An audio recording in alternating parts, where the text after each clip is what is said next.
One of the most sadistic and brutal concentration camps was Dachau, which was the first which was opened. It was found on the grounds of an abandoned munitions factory and was close to Munich. It was opened by Heinrich Himmler and was staffed by many brutal and terrifying SS guards, and here the prisoners lived in terrible fear constantly.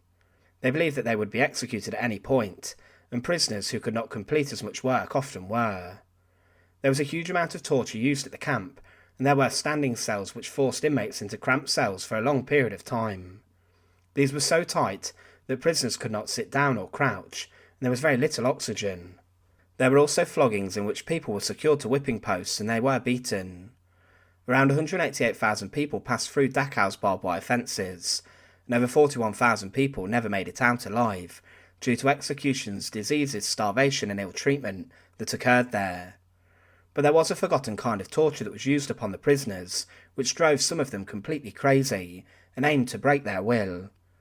Join us today as we look at the horrific sonic torture of Dachau, and remember to support our channel. Please make sure to subscribe. When Dachau opened on the 22nd of March 1933, it could hold up to 5,000 prisoners.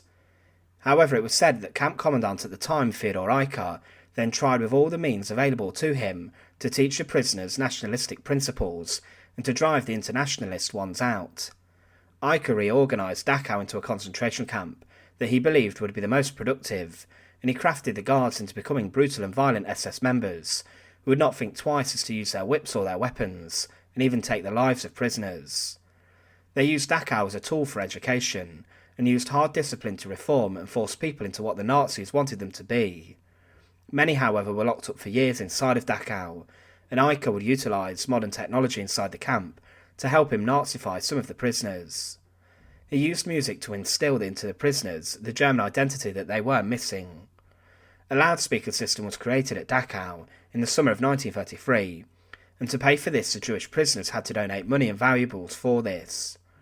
They were threatened that the SS would beat them if they did not pay and give over valuables for the loudspeaker, and the Jewish prisoners got together to collect the money. The commission members agreed to the demand, but asked in turn to be treated humanely, but the SS would not adhere to this request. It was said they gladly accepted the donation, but roundly rejected the request for more humane treatment.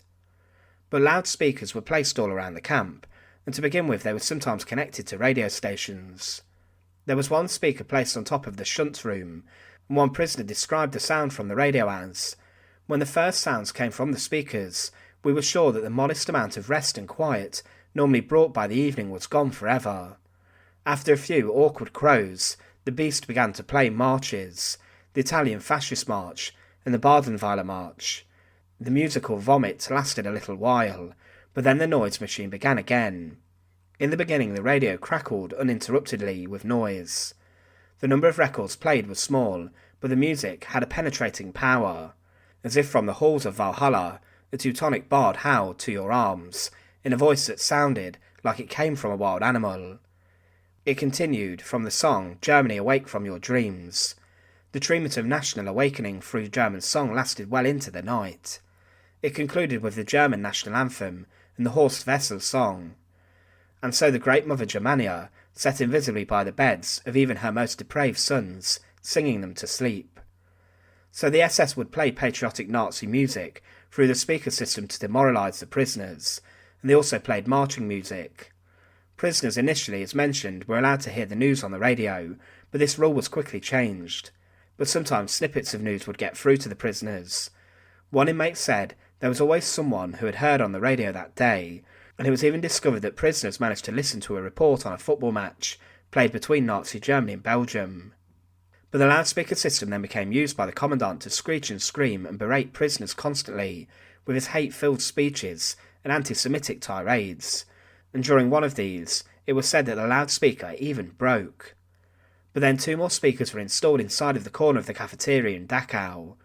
During mealtimes music was played still, and one prisoner stated that, "We ate tripe with a military march potpourri," and with this most of the prisoners found that the background music was an intense disruption and nuisance. Many who went to Dachau would state that after a period of time it was not even noticeable, and the point of the music was to submerge the prisoners of Dachau in Nazi ideas and music. The music and propaganda that was heard all around the camp was also put into action during festivals and holidays, which were important to the Nazis. For example, the loudspeaker system played during elections and spouted out vitriolic Nazi propaganda.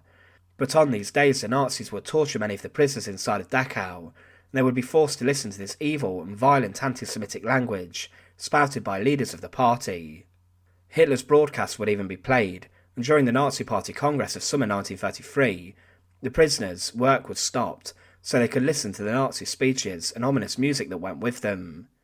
One prisoner said, in the late afternoon and early evening, the musical hors d'oeuvres were brought out. Parade music and jingoistic music by Wagner, it was great difficulty that we digested the turgid speeches of the Führer.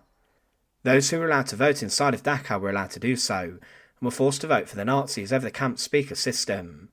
Hours and hours of Hitler's speeches were played, aloud to the inmates, many of them who were communist. As Dachau was the first camp, it was seen as a prototype, and the Nazis would try many different ways to drive inmates mad, and to bombard them with the reminder that they were different and were not the Nazi ideals was quite brutal. They saw the loudspeaker as a way of suppressing the political opposition and driving them to a point of conformity and insanity. These broadcasts were an added issue for the inmates, as they often had to stand silently listening to them for a long period of time in the roll call yard, and many others found the discriminatory messages played throughout the speaker system as another form of terror and horror. People were constantly reminded that they were imprisoned at the hands of the people who were their enemy. One former inmate stated, "For us, the radio did not mean something like entertainment, but a new form of torment for our souls. We had to listen to the speeches of the Führer, and to him brutally insulting ourselves and our comrades. We were forced to listen to songs that just mocked our beliefs." Music was also played during prisoner interrogations and the torture that occurred at Dachau. On Sunday mornings, prisoners would be taken to a small house beside the guards' room, and they were then beaten with clubs by the SS members, and they were hit on the hands and also the soles of their feet. They were brutalised, and the music was a camouflage and mask for the screams and the sound of the torture.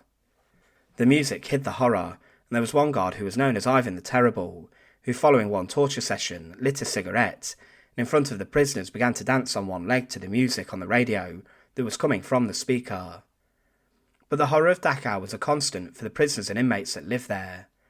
Along with the screeching sounds from the loudspeaker, the inmates had to live with the constant beatings, terrible conditions and poor sanitation and food. It was completely terrifying to have been an inmate there, and it was an inspiration for many other death camps, and the guards who worked there would often go to larger sites, such as Auschwitz, where they would spread horror that they learned at Dachau. Thanks for watching. To support our channel, please make sure to subscribe, and once again, thank you so much for watching.